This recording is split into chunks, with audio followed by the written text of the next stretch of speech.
hormona debería ser un químico, un mensajero, y mejor se lo ponemos en un unido, mensajero químico, un mensajero químico externo, ¿vale? La redundancia, una molécula externa que tiene que activarse, que tiene que unirse a un receptor, o sea, tiene que actuar como si fuera un ligando.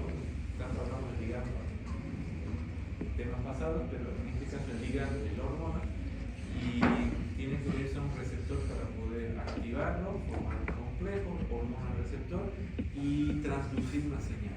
Transducir una señal que puede ser, en teoría, cualquier cosa. Puede ser una señal de crecimiento, de mitosis, incluso la formación de otra hormona, quizás. Eso viene. Y lo primero que tenemos que preguntar es ¿dónde está ese receptor? O sea, ¿dónde está el receptor de la hormona? Entonces, en este gráfico nosotros podemos resumir en una bolita de color púrpura a la izquierda nosotros tenemos el receptor nuclear, ¿no? Y unido al receptor nuclear las hormonas esteroideas. Entonces, nosotros podemos presentar dentro de la naturaleza que existe de las hormonas, la primera naturaleza química de la hormona tendría que ser entonces los y las hormonas que son liposolubles. En general todo lo que termine en ona es sospechoso de esteroides. Hay testosterona, aldosterona, hay pocas excepciones, estrógeno, pero aún así las formas activas suelen terminar igual. Entonces, estrógeno.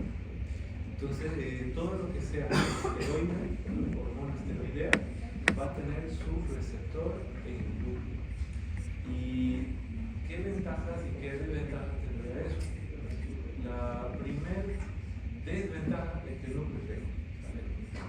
Entonces, para que yo pueda efectuar una respuesta, hacer alguna acción, va a tomar un poco de tiempo. Entonces, esa es una desventaja. O sea, que la hormona que se esteroidea, ella va a requerir mucho tiempo hasta que se dé el efecto. Pero una ventaja sería que interactúa directamente con el núcleo y que su efecto por lo tanto es más duradero, más prolongado. Es una ventaja buena, ¿vale? Y luego ya podemos hablar de otras cosas más adelante, ¿no? Liposoluble, que si es esteroidea, y que la absorción va a ser más rápida, que va a poder pasar. Pero el primer punto es este. Entonces, en el gráfico indica que todas las hormonas esteroideas van a tener su receptor nuclear. Entonces, cuando esta hormona interactúa con el receptor, va a formar este complejo hormona-receptor que directamente interactúa con los factores de transcripción en el núcleo. Y estos factores de transcripción transcriben genes, expresión génica, y van a comenzar a formar proteínas específicas, ¿no? Estas proteínas específicas pueden ser enzimas o pueden ser alguna otra cosa, ¿no? Que tiene que ver con síntesis, que tiene que ver con crecimiento, un montón de cosas, pero en generalidad sería eso. Entonces esa también sería ventaja, ¿no? Porque yo voy a interactuar directamente al núcleo, voy a interactuar directamente con el jefe, ¿no? Y obviamente el efecto va a ser mucho más prolongado. ¿Okay? Entonces, primera naturaleza esteroidea. Otra naturaleza importante, ¿cuál sería? Las proteínas. O sea, hay un grupo de hormonas que son de naturaleza proteínas o polipéptidos. Ahí es, polipéptidos, proteínas. Y estos van a tener su receptor ¿dónde? Su receptor en la superficie. Ellos van a tener un receptor en la superficie. Como se muestra en la imagen, esa bolita roja, ahí dice receptor de la membrana, hormonas peptídicas y aminas con algún efecto biogénico. Entonces, dentro de estas proteínas también se toma en cuenta los polipéptidos y algunas aminas. Ahora lo mismo, ¿no? El análisis. ¿Cuál sería la ventaja de tener 1000 receptores en la membrana plasmática? Y la desventaja también. La ventaja sería que es rápido. Tiene la hormona y el receptor está ahí. Interactúa con él y es una respuesta más rápida. Pero, ¿cuál sería la gran desventaja? que hay una mayor tendencia a la saturación. O sea, si yo dependo de un asiento, ese asiento puede estar ocupado, y si está ocupado ya no surge el efecto. Aparte de que yo estoy más visible, estoy más expuesto, entonces eso va a llevar a una degradación más rápida y así, ¿no? Entonces la desventaja grande es que el efecto no dura mucho, ¿vale? Pero yo también lo pongo en las cosas a favor, que aparte de ser rápido, el cuerpo, el organismo va a tener mayor control, porque al activar un receptor en la superficie, yo puedo comenzar a hacer esto, contar, como por ejemplo cuántas personas están en la clase, yo puedo simplemente contarlo y ya está. No es que esté dentro de la célula, una cosa así más caótica. Entonces el cuerpo puede tener mayor control a través de la regulación de receptores, ¿no? Si yo necesito más respuesta, yo puedo hacer dos cosas. Puedo aumentar el número de receptores o aumentar el número de hormonas, ¿no? Pero con esos dos yo consigo hacer más interacción y mayor efecto. Como muestra la imagen también, y eso lo hemos hablado ampliamente en la parte de fisiología celular, como el receptor está fuera, tiene que tener algún mecanismo químico que transduzca la señal, ¿no? Que haga la transducción de señales hacia adentro. Entonces, muchas veces la familia más importante que hace esta transducción de señales es la proteína G, ¿no? Ahorita ya no vamos a mencionar de nuevo la proteína S, I, Q, esas cosas, ¿no? Pero directamente vamos a recordar de que esta proteína G es una familia muy importante de proteínas que se activa a través de la GTPasa, ¿no? Esas son GTP dependientes, y una vez que se activa esta proteína, que es una proteína, recordando, ¿no? Que es una proteína con 7 dominios transmembrana, que posee una unidad intracelular heterotrimérica. O sea, ¿qué quiere decir eso? Que tiene en la parte intracelular 3 subunidades diferentes, ¿no? Alfa, beta y gamma, por decir algo, y que cuando este receptor interactúa con su ligando, o sea, la hormona, provoca un cambio conformacional del receptor, una autofosforilación que lleva a la fragmentación de estas subunidades, y generalmente la unidad alfa es la que activa a un segundo mensajero, ¿no? Entonces, por eso que en la imagen directamente nos dice proteína G, segundo mensajero. Entonces, esta unidad alfa activa algunos de los siguientes segundos mensajeros que sí tenemos que conocer. El AMP cíclico, por demás de importante, es adenosina monofosfato cíclico. En términos muy generales, la adenosina monofosfato cíclica siempre va a amplificar la señal, siempre va a hacer funciones reguladoras, o sea, para más, ¿no? O sea, ¿cómo decir eso? Va a activar a la célula, va a excitarla, una cosa así, siempre para más, ¿no? Va a ser una upregulación, una regulación para arriba, ¿no? Una cosa así, ya va a ser. Entonces, cualquiera que sea la célula que estemos estudiando, por ejemplo, que eso tenía mucho sentido en las neuronas, si tengo una neurona y que yo le aumento el AMP cíclico, pues se va a excitar más, ¿no? Es más autoexcitable, va a llegar más rápido a su potencial de acción y demás cosas. Pero funciona para cualquier otro tema. De mano con el AMP cíclico tengo el calcio, que también suele ser activador, ¿sabes?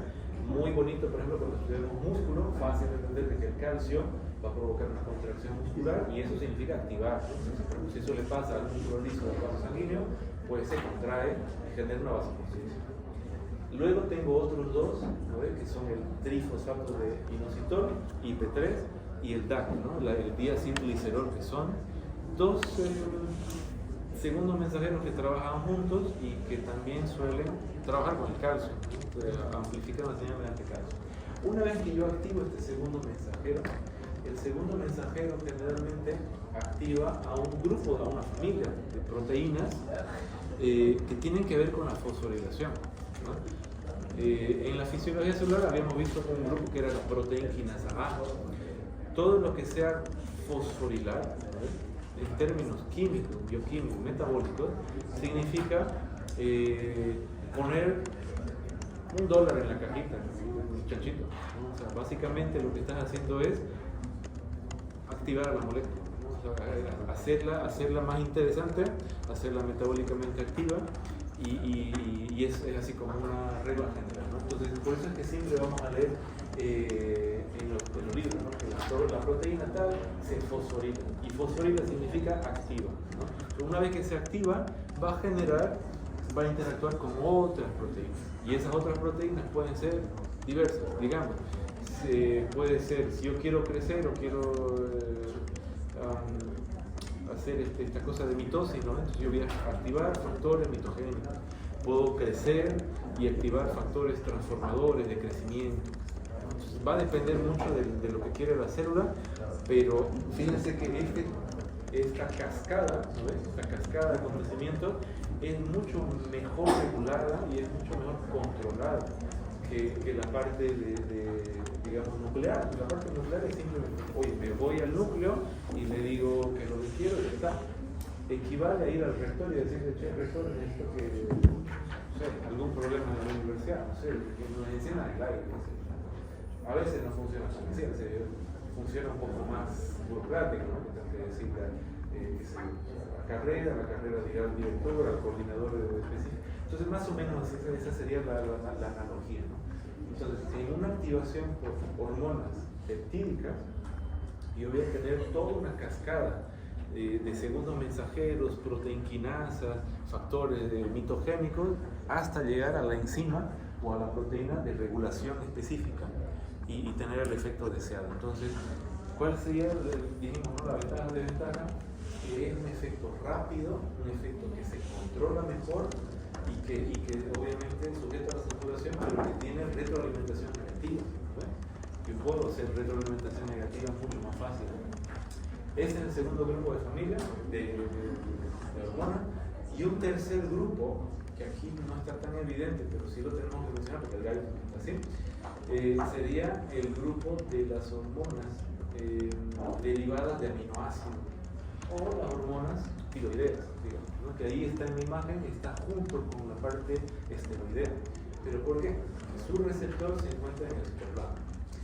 Se tiene entendido que cuando la hormona tiroidea o derivada de aminoácidos entra en contacto con el receptor, forma un complejo que se dirige al núcleo y que se hace su efecto en el núcleo. Entonces, al fin y al cabo, sí va a ser el efecto en el núcleo, pero el receptor está a nivel de citoplasma. ¿Por qué es importante hacer la diferencia? Porque resulta de que hay muchas enfermedades en donde no es un problema de receptor, no es un problema de hormona, sino que es un problema de espacio, de que algo está estorbando en el citoplasma y que puede llegar a interferir en la señal y a generar problemas. Entonces, eso es así muy bien entendido en la parte de los tiroideos, ¿no? Cuando hablemos de glándula de tiroides, que justamente tiene este tipo de regulación, puede haber varias enfermedades relacionadas a esto, no al receptor, no a la hormona, sino más bien a la interferencia, digamos. ¿Okay? Entonces, vamos viendo. Entonces, hasta ahorita estamos viendo la naturaleza de las hormonas, concepto de que es una hormona, un segundo mensajero y un recordatorio de que son las proteínas y toda la señalización intracelular, y dónde está el receptor. ¿Ya? Tiene muchas aplicaciones. Vamos a ver algunas. Hay una tablita que está bien bonita. Es una tablita que dice así, ¿no? Clasificación de las hormonas, ¿no? En dos grandes clases. Las hormonas que son hidrosolubles y las hormonas que son liposolubles. Hasta ahorita hemos visto que las liposolubles serían las esteroideas, ¿no? Las esteroideas y las hidrosolubles, las proteínas. Entonces, a ver, haciendo la distinción. ¿Dónde está el receptor? De la esteroidea está dentro de la célula. Usualmente o en el núcleo o cerquita del núcleo, cerquita de un factor de transcripción, de una zona promotora, con tal de que cuando yo hago la interacción, yo puedo comenzar a expresar estos genes y a fabricar las proteínas que quiero, ¿no? Entonces, ¿y cuál sería, en el caso de las hidrosolubles? Está en la superficie, en la membrana plasmática. La acción intracelular de la esteroidea sería estimular la síntesis, dicen, de proteínas específicas, ¿no? de proteínas nuevas y específicas. Entonces, como yo trabajo directamente con factores de transcripción y hago transcripción de genes, el genes va a ser expresión génica y la expresión génica me va a llevar a la traducción de proteínas o enzimas o algo, ¿no? Entonces, específico.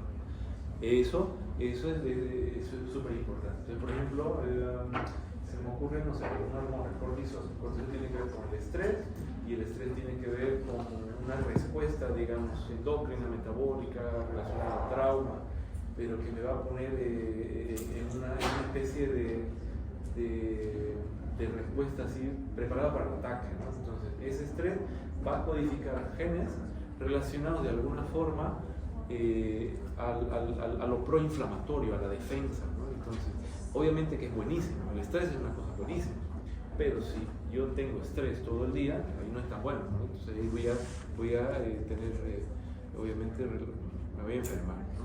Pero el estrés es una cosa muy buena. Ahora, lo que iba a decir es que cuando nosotros damos, por ejemplo, corticoides, ¿no ves?, para el tratamiento ya sea de la inflamación, del dolor crónico o del estrés o de lo que sea relacionado a esto, yo en realidad lo que estoy haciendo es bloquear la vía desde la transcripción de los genes.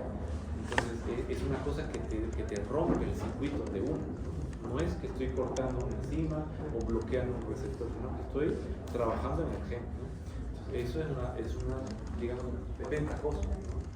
Cuando se habla, por ejemplo, de asma, y uno dice, uno de los pilares del tratamiento del asma hoy en día es el corticoide inhalatorio, ¿no? ¿Qué es lo que hace el corticoide? El corticoide, acabamos de decir, va y corta la vía de raíz, ¿no? Entonces yo estoy previniendo de raíz que ocurra una inflamación, trabajando a largo plazo.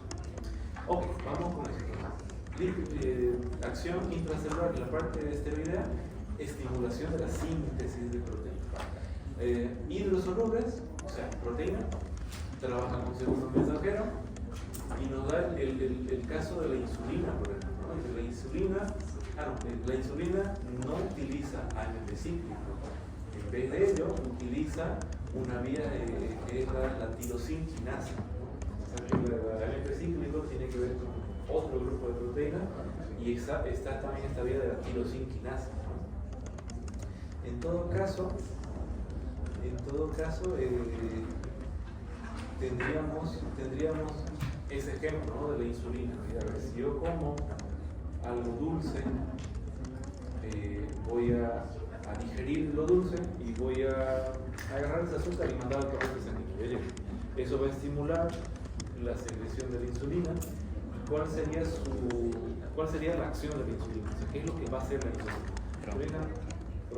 Péptido, una proteína, une el receptor, transduce toda la señal mediada de tirosina quinasa, va al núcleo y le dice, che, te cuento que hay azúcar afuera, le tenemos que dejar entrar a la célula, así que vamos a crear unas puertas súper bonitas que va a dejar que la célula entre. Entonces, de ahí vamos a comenzar a sintetizar estos glúteos, transportadores de glucosa. Que si yo no tengo estos transportadores, la glucosa no entra a la célula y la célula ni se entera de que estamos consumiendo glucosa, ¿no? Entonces, por eso es que es importante. Ahora, ¿cuál es digamos, lo malo? Es que la insulina depende de la unión al receptor y el receptor de la superficie. Entonces, si yo tengo, ahora vamos a la enfermedad, si yo tengo enfermedades metabólicas, inflamatorias, ¿no? Obesidad, por ejemplo, diabetes tipo 2, casi va junto, o enfermedad de síndrome metabólico, todo lo que tenga que ver con inflamación, estos inflamatorios lo que hacen es interferir en esta vía de la tirosina quinasa. Interfieren, hace que malfuncione la cosa. Entonces, yo tengo la hormona, tengo insulina, de hecho tengo mucha insulina, pero no funciona el receptor. Entonces, ¿qué hace la glucosa? No, me genera una serie de problemas, ¿no? Entonces, por eso es que yo digo, ¿no? Lo malo es que yo dependo de que el receptor, oye, si funcione, esté libre, no esté saturado, cosas así. Almacenamiento, eso también tiene aplicación. En términos de almacenamiento, ¿qué pasa con las hormonas esteroideas? Dicen, ellas son sintetizadas conforme necesario, ¿no? O sea, yo lo necesito, pero lo sintetizo, ¿no? Excepciones, la hormona tiroidea. La hormona tiroidea tiene que ver con el metabolismo basal. Entonces, yo no puedo dejar de secretar continuamente hormona tiroidea y ella sí se puede almacenar, ¿no? ¿Dónde se almacena? En los folículos tiroideos hay esta especie de gelatina, ¿no? Que sería el coloide, que tiene esta sustancia tiroglobulina, y ahí comienzan a haber ramificaciones de triyodo y tetraiodotirolina que sirven como almacenamiento de la hormona, ¿no? Esa es la excepción de la regla, ¿no? Pero la mayoría de las hormonas esteroideas, yo no necesito, lo produzco en ese momento, ¿vale? Yo no puedo, por ejemplo, a ver, imagínense el estrés. Yo puedo programar mi estrés. ¿Sabes que me voy a estresar más rápido? Se puede, ¿no? Me voy a estresar a las 12, pero ahorita no quiero. No se puede. Estas hormonas se producen y se hacen eso. ¿Qué pasa con la hormona peptídica? La mayoría se almacena en vesículas. En algunos casos dice esta prohormona, porque la mayoría de las hormonas peptídicas tienen que sufrir una activación, generalmente por corte, por el paro, tienen que activarse en el cuerpo cuando sale a la circulación, son almacenadas en vesículas y activadas luego, ¿no? Entonces hay una prohormona almacenada que luego cuando se libera el torrente sanguíneo o alguna cosa se activa. Luego tengo el transporte plasmático. Si yo tengo una hormona liposoluble, no puede interactuar con el agua, ¿no? Necesita de quién, de ayuda, de una proteína que la transporte. Entonces una proteína, una hormona liposoluble, una hormona esteroidea, está adherida, dice, a proteínas que sirven como transportadoras. La excepción sería el andrógeno adrenal, ¿no? Pero la mayoría necesita una proteína que la lleve de la mano, ¿no? Entonces, yo estoy en la circulación, me llevan en la mano, ¿no? Hasta que yo llego al tejido, ya, gracias, ¿no? Y puedo hacer la acción. ¿Cuál sería la desventaja de eso? Que mientras yo esté con la proteína transportadora, yo no estoy libre para ejercer una acción. Entonces, yo no soy activo todavía, hasta que la proteína me suelte, me libere. Entonces, en ese sentido, las proteínas, las hormonas que son esteroideas, ellas solamente se vuelven activas cuando se desprenden de la proteína transportadora. En cambio, la hormona proteica, ella puede ser diluida en el plasma y estar libre en su forma activa, ¿no? sin necesidad de proteínas transportadoras. Entonces, es una ventaja. Por eso es más rápido también, ¿verdad? ¿Okay? Eso también tiene aplicaciones, digo, en la parte práctica. Ahorita van a ver cómo funciona, ¿no? Half-life, un término muy bueno, muy interesante para aprenderlo. Lo van a escuchar mucho en farma, ¿no? Yo siempre trato, no es por perder mi salirme de la línea, pero yo siempre, cuando hay algo así interesante que conecta con otra materia, lo bonito es que cuando uno estudia sabiendo por qué lo está estudiando, con un propósito. A mí me parece que es mejor así, porque así uno puede relacionarlo y puede guardarlo por más tiempo. Ese es el sentido de las cosas, ¿no? Entonces, half-life, por ejemplo, lo van a ver en farmacología como un concepto que quiere decir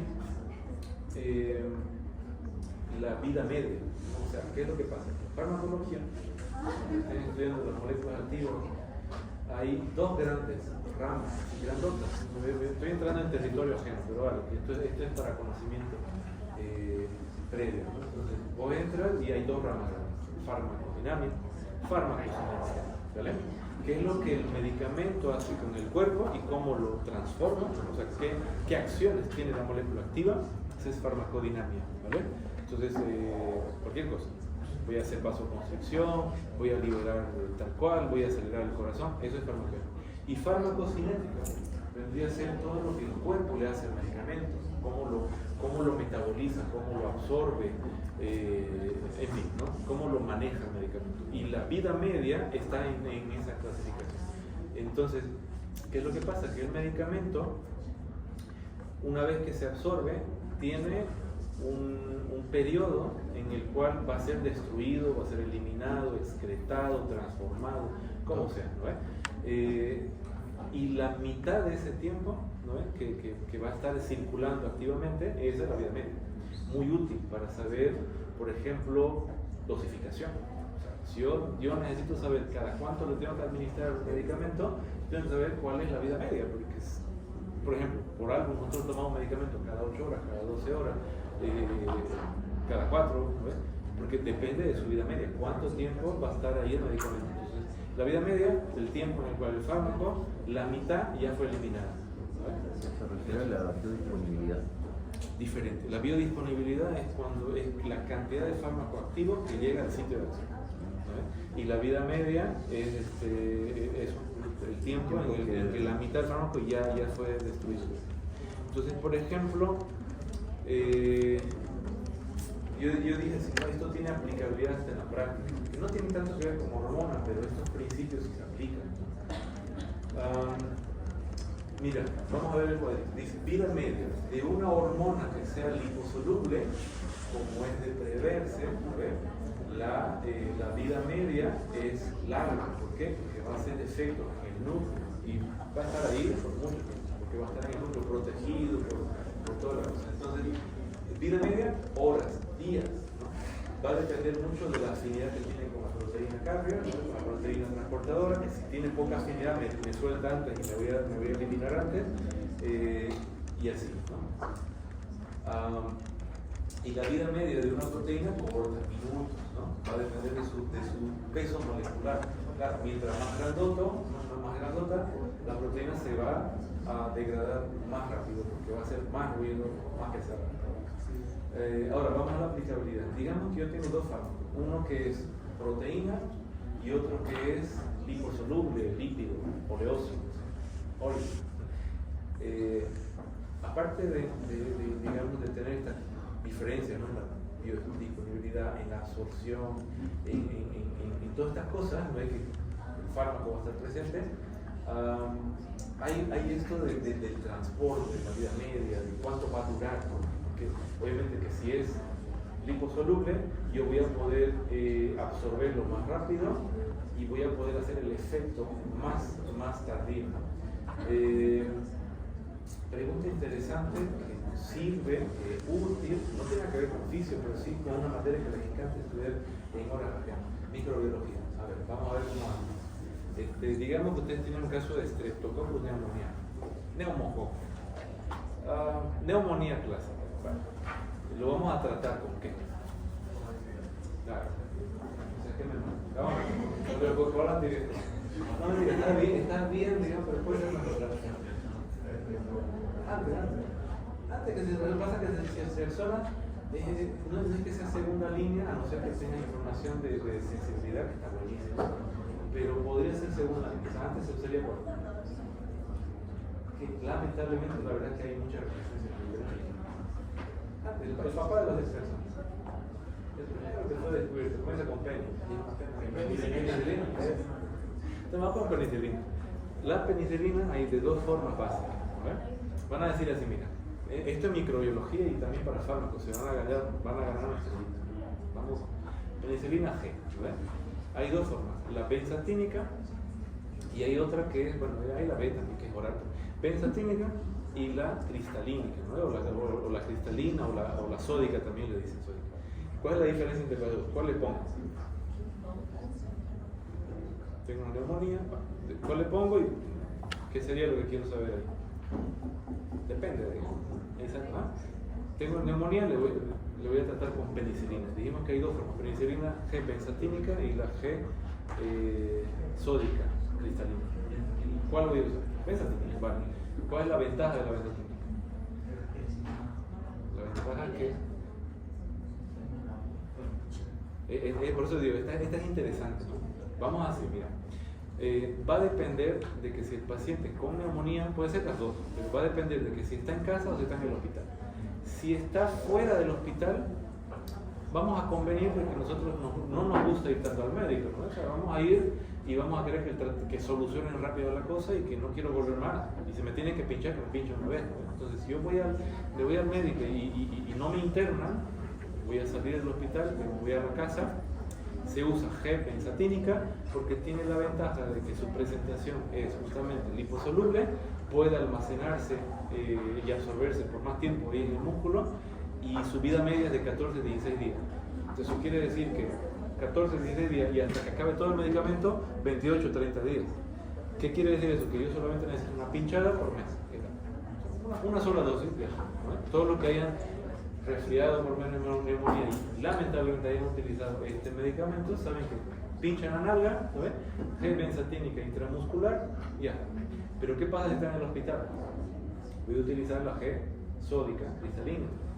Esa es intravenosa. Y esa tengo que dar por hora, cada 6 horas, cada 4 horas, depende de la gravedad, ¿no? Ahora, ¿cuál es la importancia de esto? Yo no me puedo confundir de las dos. Pregunta de examen de fármaco, no sé, o de microbiología capaz, pero ¿qué pasa si yo le pongo benzatínica intravenosa y al revés? No, lo mato. Porque imagínate, voy a agarrar un medicamento. La sangre en vez de la Claro, grasa. imagínate, puedo hacer efectivamente embolia grasosa, ¿no? Le estoy colocando grasa en la circulación, entonces ahí lo mato. Por eso que es importante. Es verdad lo que dicen que los corticoides en exceso pueden dar diabetes. Pues depende de la dosis, depende de la dosis, depende de cuánto tiempo está expuesto al corticoide. ¿Qué es lo que pasa?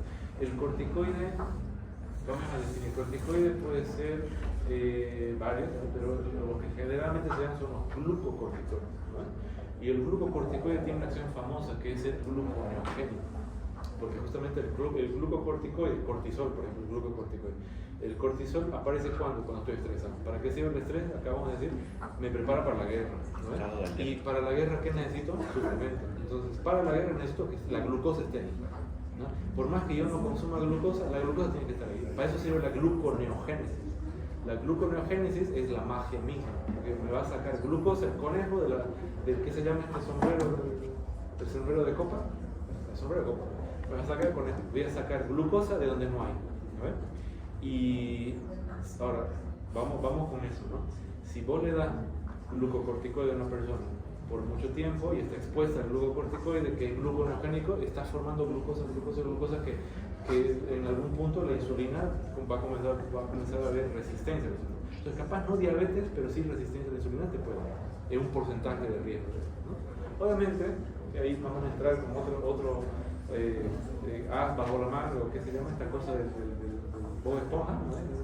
La vieja confiable. Claro, la vieja y confiable, ¿no? Que depende de la persona, porque cada persona tiene una respuesta diferente al fármaco, porque la genética y todas las cosas, ¿no? Pero va a ser diferente la respuesta, pero sí puede resistencia a la insulina o el uso prolongado a los glucocorticoides. Eso. ¿Ok? Falta de fármaco que se llama emoción, ¿no? Mira, fármaco. Vamos, ¿qué más? Así ya lo dijimos, ¿no? Entonces, proteína, hormona, dice la que está unida versus la que está libre, ¿no? Entonces, cortisol, hormonas tiroideas, hormonas sexuales, todas esas tienen su globulina y van a depender de la afinidad con la globulina y todas las cosas. Ahí la activa es la libre. Y por ejemplo, es súper importante esto en la parte tiroidea. ¿Por qué? Porque en las hormonas tiroideas yo voy a tener T3, T4, triodo, tetraiodotironina, pero ¿cuál es la que realmente va a hacer actividad metabólica? La T4 libre, ¿no? La T4 libre es la activa, la forma activa. Entonces de nada me sirve que yo tenga T3 alta, pero la T4 es la que realmente va a hacer actividad, ¿no? Entonces la que va a generar tirotoxicosis y cosas así. Entonces por eso que dice ahí, la forma libre es la más importante, ¿no? La hormona libre. ¿Cuál es el rol del hígado y cómo se da la modulación? Bueno, acá no va a decir, el hígado va a ser importante para poder activar a estas prohormonas en su forma activa, en su forma libre, porque también todas las proteínas que son transportadoras van a terminar reciclándose en el hígado. Tiene que ver con eso. Hay algunos otros conceptos también, como hablamos de receptor y toda esta parte de endocrino. Por si alguien quiere ser endocrinólogo, tiene que entender bien esta parte, ¿no? digamos, de terminología, ¿no? Hay un concepto que es la especificidad, ¿no? Entonces, la especificidad vendría a ser que esta hormona, este ligando, solamente se une a este receptor y solamente traduce una señal que me va a hacer un efecto en una célula. O sea, eso es especificidad, ¿no? Una línea en donde yo voy a tener una sola, digamos, un solo efecto. Ahí te da el ejemplo, por ejemplo, de la adrenocorticotropa, ¿no? La hormona CTH versus la hormona luteinizante. Dice, ambas aumentan la secreción de hormonas esteroides, pero la CTH solamente actúa en la glándula adrenal, la corteza adrenal. En cambio, la LH actúa en el tejido gonadal. Ambas hacen lo mismo, pero son específicas para sus receptores, para sus tejidos. Otro término es la actividad. En la actividad, oye, no está, pero vieron que siempre es redundante en los términos agonista versus antagonista, ¿no? Entonces, creo que podemos mencionarlos acá. O sea, cuando yo genero una actividad a favor de lo que el receptor hace, digamos, el receptor hace vasoconstricción, y yo genero esa misma actividad, entonces yo hablo de agonismo, ¿no? Yo amplifico la señal, yo voy a favor de. En cambio, si yo bloqueo, o no necesariamente bloquear, también ir en contra, ¿no? Entonces vasodilatación o simplemente bloquear es antagonismo. Lo que entendí es del activity hormone, como que es como un trabajador extra ¿Con de la...? del hormone activity. Sí, dice en condiciones normales, receptores, dice los receptores no están saturados, o sea, el asiento está libre. Entonces, estos receptores que están libres pueden hacer con que se una un número limitante de hormonas específicos y generar una acción. Y dice la concentración plasmática de las hormonas libres también es indicativa de la actividad. Entonces, claro, tiene que ver con eso también. Yo voy a generar esa actividad por medio de la hormona, por medio del receptor. Entonces, si yo tengo mucho receptor, poca hormona, de nada me sirve. Voy a tener una actividad baja de todas formas. Si tengo mucha hormona, poco receptor, igual porque se van a saturar y no todas las hormonas van a conseguir ligarse a su receptor. Entonces ahí tiene que haber una especie de relación entre receptor y hormona. Y el cuerpo, el cuerpo utiliza esa regulación para controlar la actividad, para generar una reglamentación de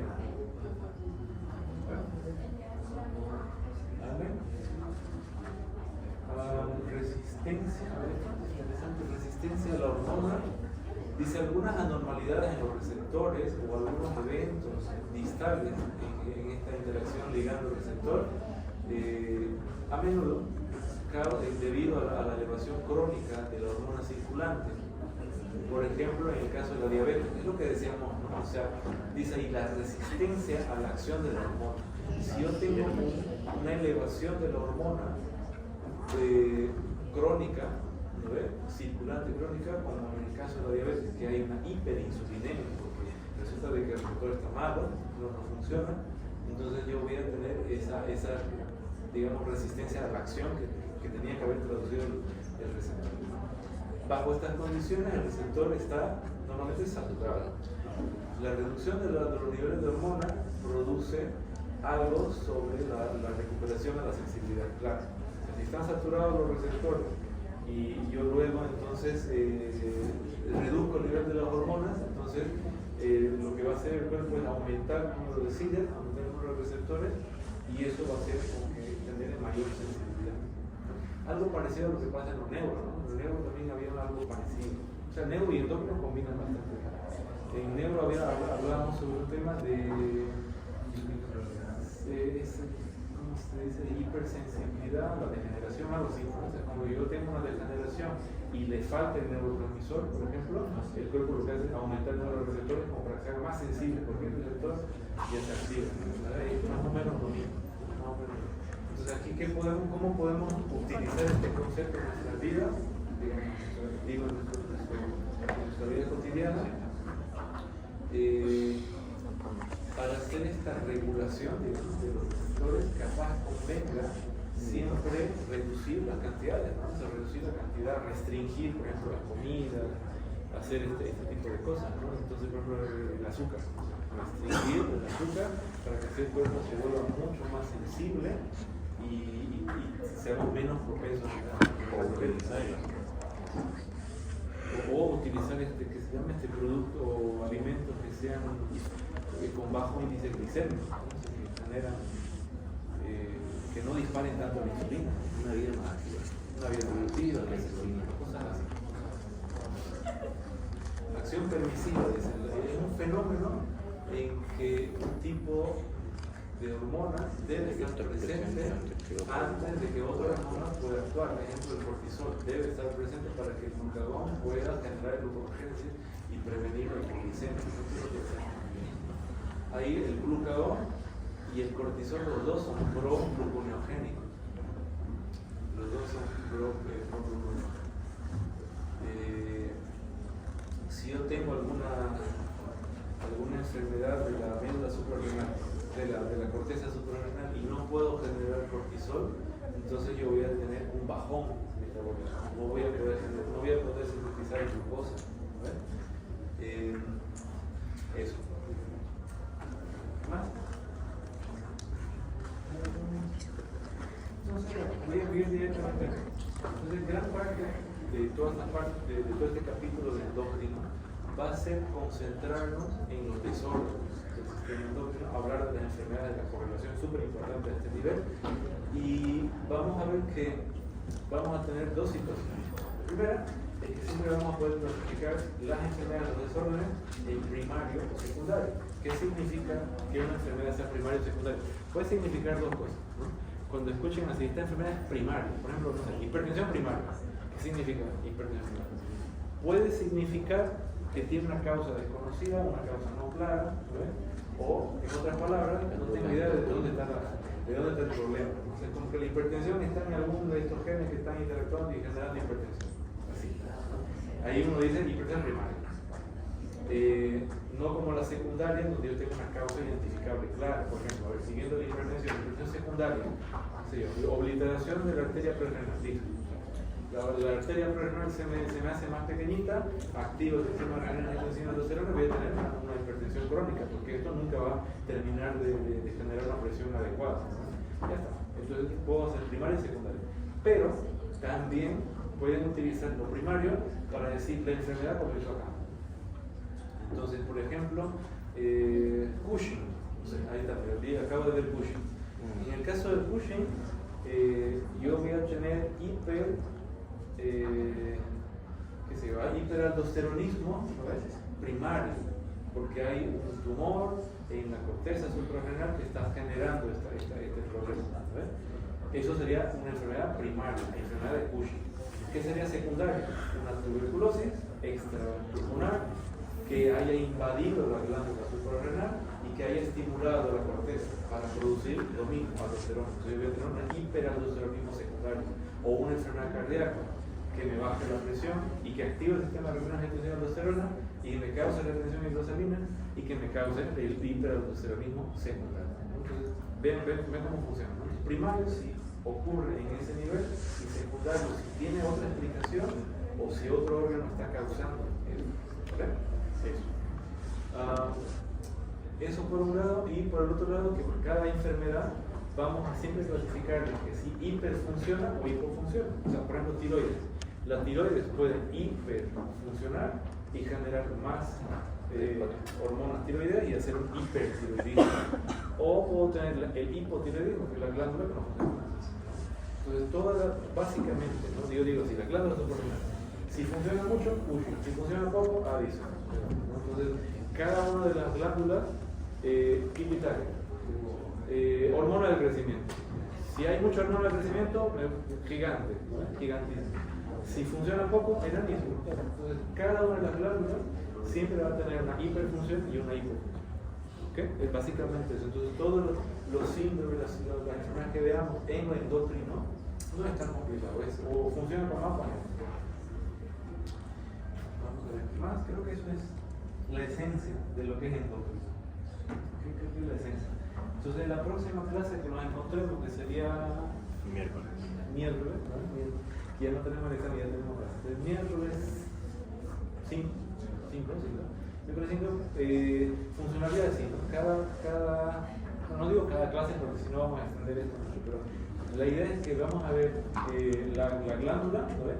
Las hormonas, la función que hace la hormona y la enfermedad que está relacionada a la hormona. Entonces, en este caso, la pituitaria. Todas las enfermedades que están relacionadas a la pituitaria y qué es lo que hace cada una de las hormonas fisiológicamente, ¿no? O sea, prolactina, luteinizante, hormona del crecimiento, ¿vale?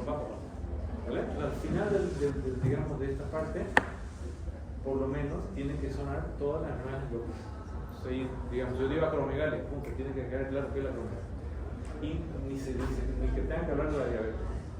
¿Ok? Bonito, ¿no? La parte endócrina está bien bonita. Ok, voy a dar ya una. Ya listo. No sé si alguien llegó tarde, Carlos llegó tarde. Ay, ya.